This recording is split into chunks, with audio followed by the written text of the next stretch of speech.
In today's ever so oversaturated Metroidvania market, standing out takes more than gothic themes and decent pixel art. Sure, those things are nice, but you've gotta be bold, and your game needs to feel fresh while still delivering what die-hard fans expect. It's a tricky balance. Play it safe and risk fading into obscurity, or take a chance and maybe, just maybe, find the audience you think your game deserves. And let's face it, with how many new titles drop daily, that's a pretty big maybe.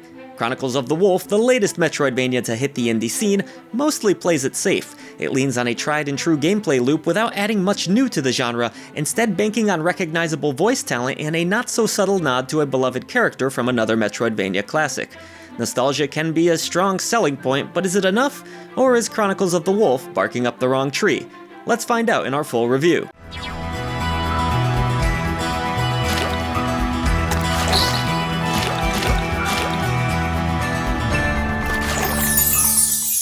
But real quick, be hungry like the wolf and head over to patreon.com/idreamofindiegames to support indie visibility. You'll gain Discord access, early ad-free shows, shoutouts, and so much more. Your new indie gaming community is waiting for you. I wasn't kidding when I said that Chronicles of the Wolf plays it safe. It's a Metroidvania through and through. You'll explore a sprawling map while hopping and bumping your way through the usual cliché locations. Forests, towns, churches, and oh yes, sewers with icky green water and green nasty blobs that pop out. You'll whip enemies into dust, gain levels, equip new weapons and armor, progress the story forward through what feels like glorified fetch quests at times, and try to take down massive bosses using an assortment of attacks and abilities, including some ghostly allies who will assist you if called upon. Look, I'm not going to sit here and explain how a Metroidvania works at this point. Odds are you know how this goes. Alright, fine, I'll explain the basics. I guess I should do my job sometimes. You'll control Matteo Lombardo, an apprentice beast hunter tasked with heading to France in order to slay monstrous foes and become a true knight of the Rose Cross Order. It's a tale as old as dirt, and Chronicles of the Wolf does nothing interesting or new with its premise, despite having many incredible talents on board, including the voice of Alucard from a game that you definitely have never heard of before. Yeah. There are no real characters here worth getting invested in, the world itself feels dull for lack of a better word, and really all Chronicles of the Wolf achieves with its narrative is, nothing. Quite literally nothing new here.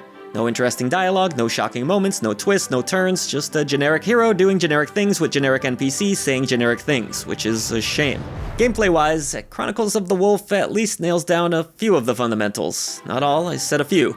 Matteo can jump, attack in a few different directions, drop down through platforms, climb ropes, use sub-weapons like throwing knives, has a charged special attack which costs magic or needles, and another special attack. As you collect ghosts through story progression, they can also be summoned and give Matteo various perks, such as restoring health or adding strength to his attacks. Naturally, with this being a Metroidvania, you'll also gain new abilities as you go, including being able to shoot fireballs to clear previously inaccessible paths. And of course, you get a double jump. Which, damn it, can't we just start games with double jump? None of these mechanics feel particularly great. While combat is serviceable at its best, the platforming is a real pain in the ass. I wanted to toss my controller on more than one occasion during one of the game's many forced platforming sections, as Matteo often fails to grab ropes, just barely misses jumps, and generally doesn't feel amazing to control. He's also a bit on the slow side by default, which led me to often using the game's slide ability to try and get around quicker. Being a Metroidvania, players will soon discover a rather large world to explore. The map is about as basic as they come, but it serves the purpose, darkening areas that you've yet to explore. Still, expect the usual moments of aimless wandering that the genre can be known for, as your next destination isn't always 100% clear. In between more dangerous areas are towns, a bit of a nod to Simon's Quest, where you can purchase items and equipment and rest your weary bones. There are a few side objectives from time to time, but for the most part, these areas feel rather dull and lack personality. That's going to be a theme here. A day-night cycle often exists that can change certain events, such as character availability. Statues are also strewn about where health can be restored and progress can be saved. Honestly, by modern standards, I've found the archaic save system a bit of a drag, losing a good amount of progress on more than one occasion, which was infuriating. Sometimes I forgot to go back to a save, that's fair enough, but still, losing significant amounts of progress and repeating sections is never what I call a fun time on the job. The saves were often spread a bit too far apart during the first few hours of gameplay, but at the least a teleport system exists that helps players get around a bit easier. Oddly though, Chronicles of the Wolf isn't all that difficult of a game, though it has a few odd spikes here or there. I was able to topple many of the game's big bad bosses on my first try. Potions are plentiful and can be purchased, and really it's only sheer frustration, poor platforming sections, or bad luck that had me seeing the abrupt game over screen. Visually though, the game looks decent with large pixel art characters, though the areas you'll traverse are nothing new or exciting, nor are the enemy designs, which, a theme of the game again, lack personality. Still, there's some solid art in cutscenes, and it's not a bad looking release by any stretch, just a generic looking one.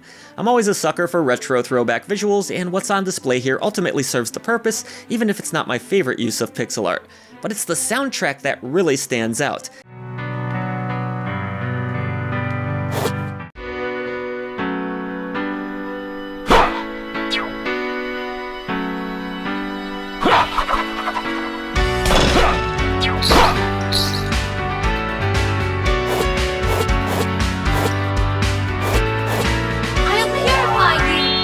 An eclectic mix of infectious melodies, haunting synths and strings, and choir vocals.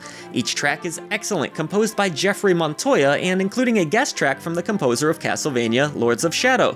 As I alluded to earlier, you also get the voice talents of Robert Belgrade and Kira Buckland as Bloodless. They do a fine job, though I will say that voices tend to sound muffled.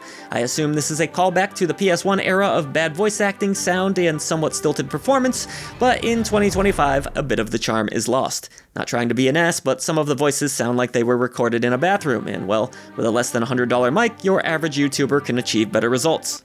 For hundreds of years, the Rose Cross Order has shielded mankind from the evil which lurks in the shadows. Apprentice Matteo Lombardo, come forward. You have trained hard for many years, and it is time to put your skills to use. And maybe that's the biggest mistake the developers of Chronicles of the Wolf have made. Instead of focusing on unique gameplay elements, or at the least refining the ones that are present, they opt to try and play on nostalgia, a tactic that may very well sell a copy or two, but doesn't make for a great game. Here's the thing. Chronicles of the Wolf is competently made. It functions, you can get from point A to point B, and it has some decent qualities, but as I started this review saying, it offers nothing new and few compelling reasons to warrant players giving it 10 to 12 hours of their time. If you've exhausted every Metroidvania in your collection, a seemingly impossible task these days, it might be worth messing around with a little, but outside of that, this one goes out with more of a whimper than a howl, and it's not essential to anyone's collection. On our scale ranging as low as the dreaded indie Krampus for terrible games all the way up to the elusive golden genie lamp of approval, I'm going to have to award Chronicles of the Wolf the table lamp of approval.